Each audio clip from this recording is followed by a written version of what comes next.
السلام عليكم. ندوي على مستجدات فريق الوداد الرياضي. كيف ما تنقولوا المصائب لا تأتي فرادى.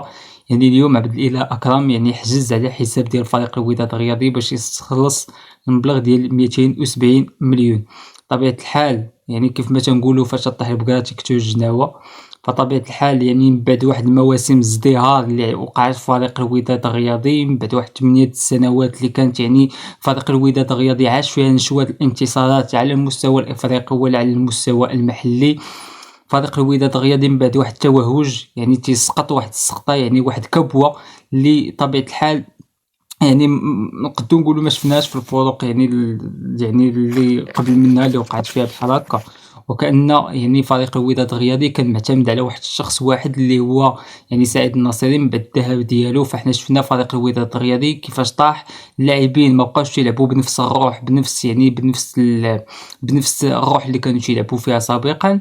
وكأن اللاعبين تيلعبوا من اجل شي حاجه انا مازال ما عرفتش واش ولات عندهم بحال لاعبين بطولات الاحياء، ولا بحال لاعبين شي موسم رمضاني ولا شي حاجه بحال داك الشيء تتشوفهم اللاعبين ما عندهم روح. ما تيقولوش حنا السيدي راه تلعبوا على واحد القميص اللي سميتو فريق الوداد الرياضي، ما حنا تلعبوا على اللوغو. ما حنا هاد الناس هذوك اللي معاهم طريف ديال الخبز النوض على الاقل نحاربوا على دوك الفلوس اللي كنا تناخذوا، ولا دوك المستحقات اللي غادي تجي تاخذهم بدم باد. ما تحاربتي عليهم، ما قدمتي موسم على الاقل تخليه الاسم ديالك راسخ عند الجمهور، تقول وراه حقا واحد فاش كنا طحنا واحد اللاعبين فلان بن فلان داو مجهود ديالهم باش فريق الوداد الرياضي ما يكونش يحط لواحد المراكز متاخره. وحاليا البارح فاجاتك فرصه باش تشارك في كاس الكونفدراليه الافريقيه، تستهدر الفرصه في الملعب، واخا نقولوا ماشي في الملعب ديالك، ولكن فرصه طيله الموسم فريق الوداد الرياضي تيستقبل في المحمديه. فكيفاش انت جيتي لواحد الفرصه جاتك باش انك تشارك في كاس الكونفدراليه الافريقيه، تتخلي تشوف البارح كيف ما ذكرنا في الفيديو ديالي امس لاعبين بدون روح. كيفاش لا يعقل البيت اللي تسجل البارح لفريق الوداد الرياضي؟ خطا دفاعي وعفوه دفاعيه، لاعب ديال اولمبيك اسفي تيتلاعب بثلاثه المدافعين وتيسجل الهدف. وكيف ما قلت البارح خط وسط الميدان ديال فريق الوداد الرياضي غائب. عده حوايج تشوفوا من المدرب مدابز مع اللاعب بونا عمار اللي صراحه اللاعب الموريتاني اللي فاش جا فريق الوداد الرياضي بين على المؤهلات اللي عنده، وكذلك فاش كان مع المنتخب الموريتاني في كاس الافريقيه اللي داز، فبين على انه عنده ما يقول فاجدو. كيفاش المدرب تيجي بن عسكر عنده مشكل مع اللاعب، ما بقاش يغوتلو، ما استدعاش، وكذلك اللاعب قال لك انا ما عرفتش المدرب علاش يتعامل معايا بهذا الشكل. فصراحه انت جيتي مدرب مؤقت، وانت كنت عارف قبل ما تسني مع فريق الوداد الرياضي على انك مدرب مؤقت الى نهايه الموسم، ماشي مدرب مؤقت جيتي باش تخلق مشاكل مع اللاعبين وتعزل اللي بغيتي وتلعب اللي بغيتي. مثلا بحال جينا ندويو على الهوني ما قدمش حتى شي اضافه لفريق الوداد الرياضي. كون كان مازال عنده في رجلو كره الترجي ما تطلقوش، فاش كنتي تلعب مع الترجي وكان في اوهج المستويات ديالو كان مع الترجي، فاش ما بقاش عنده الترجي قالت له سير في حالك. جا الوداد ما نجحش، تجربه فاشله. فاش جا الوداد خص هذا صافي ما عطاش الوداد كاي لاعب، ما عطاش الوداد صافي في نهايه الموسم يمشي في حاله. عده لاعبين خصهم يمشيو معاه في حالهم مع نهايه الموسم. اللي عنده الاحقيه باش يستمر اللي ما فاجلوش ما يستمرش. شو واحد الحاجه انا حتى شي واحد ما تنقول له التعاليق متاحه للجميع، والاراء ديال الناس تختلف. كاين اللي تكون متفق معايا، كاين اللي ما يكونش متفق معايا، ولكن انا هنا تندوي بموضوعيه وداكشي اللي انا تنشوفه وداكشي اللي انا تيبان ليا. انا فاش ندوي على واحد الفريق تهدم، فخصنا تنشوفوا كيفاش ان داك اعاده الهيكله ديال الفريق، اما الهيكله من الاساس وتعاود تطلع من دو جديد، او تجي فقط دير ترميمات ولي غوتوش باش انك تحاول تغطي داكشي اللي ما تيبانش وتكمل كيف ما هو غادي. اما الا كنتي غادي تبنى من داو جديد فداكشي تيجي خدمه من التحت. خصني نخدم على بزاف ديال الحوايج وحنا فايتنا دوينا عليهم. الا جينا ندوي من الفوق، ندوي على الفريق الاول، مدرب اللي غادي نجيبو خصني نكون تايق بالمدرب اللي غادي نجيب، ماشي ما نكونش تايق فيه ونجيبو يلعب لي جوج المباريات ثلاثه ويمشي في حاله ونجيب مدرب اخر، عاوتاني نجيب مدرب اخر ندوز ليه ثلاثه المقابلات ويمشي في حاله. لا، الا كنت نجيب مدرب نكون تايق فيه، وكذلك المسيرين ديالنا يكونوا تيفكروا خارج الصندوق، ماشي نجيب المدرب اللي تعاقبوا على الانديه اللي فاتت. لا، نجيب مدرب واحد اخر جديد ما عمرو شافو شي واحد ونجيبو لعندي الفرقه ونكون تايق فيه ومآمن بالمشروع اللي غادي يكون جايب ونآمن به ونآمنوا بالمشروع اللي حنا حاطين. نجيبوا مدرب اللي يخدم مع الفريق، يعني ديك كيف ما تنقولوا هذوك التدريب اللي تيكونوا قبل انطلاق الموسم هي علاش يخدم المدرب.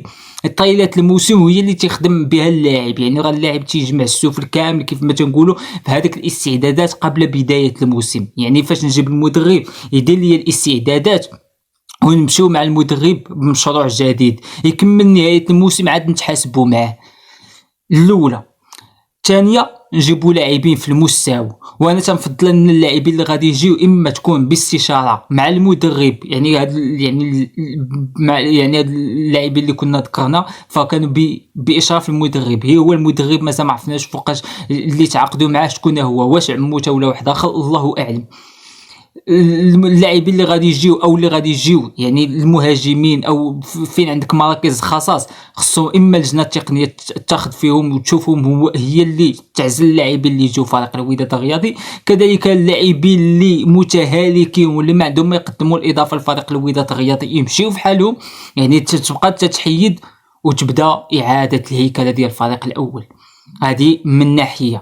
الا جينا ناحيه اخرى، يعني الا جينا ندويو على الهيكله ديال الفريق من التحت فراه خص بزاف ديال الحوايج، منهم يعني تحاول تشتغل على المؤسسه ديال النادي، تحاول تخدم على يعني الاكاديميه ديال فريق الوداد الرياضي اللي تنتج لك لاعبين، تحاول تخدم على الماركتينغ، تحاول تخدم على التسويق ديال اللوغو ديال الفريق، وتقلب على مستشارين جداد، تقلب على مستشارين اللي تيعطيو الفلوس، ماشي المستشير اللي يعطيك 50 60 مليون يقول لك اكتب لي سميتك على التوني ونعطيك 50 مليون، هذا هو الراعي الرسمي يعطيك 50 مليون. 50 مليون ديالاش؟ خصنا حنا نطوروا العقليه، ماشي المستشير صافي تبقى تسمع 50 مليون تعطيني 50 صافي نمشي عند هذا تنجري. لا، حتى المستشير خصو يكون تيامن، يعني غاديك راه لوغو راه كبير، يعني الا كنت غادي نشد يعني على الاقل حتى 300 مليون راه ما كافياش، تقلب على المستشارين كبار، نسوق اسم النادي. فتصور معايا فريق الوداد الرياضي 8 سنوات هو مشارك على المستوى الافريقي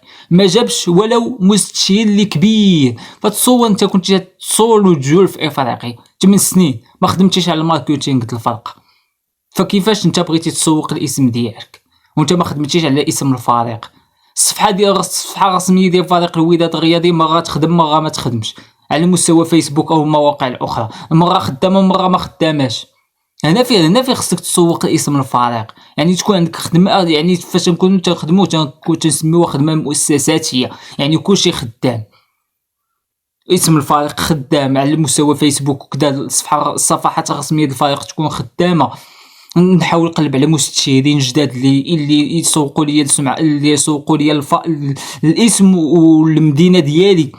كذلك انت العام الجاي مشارك على المستوى الكاس العالم للانديه، باش غادي تشارك الا ما كانوش جبتي لاعبين في المستوى ومدرب في المستوى اللي امن بالطموحات ديالك ويامن بالمشروع ديالك. باش بغيتي تشارك وباش بغيتي تسوق الاسم ديال الفرقه، باش غتمشي تسوق، غتمشي تهز هاد الفرقه هذه هي اللي تدعي العام الجاي تشارك. الا ما كنتيش غادي دير يعني هيكله الفريق من جديد فما عندك لاش تشارك اصلا.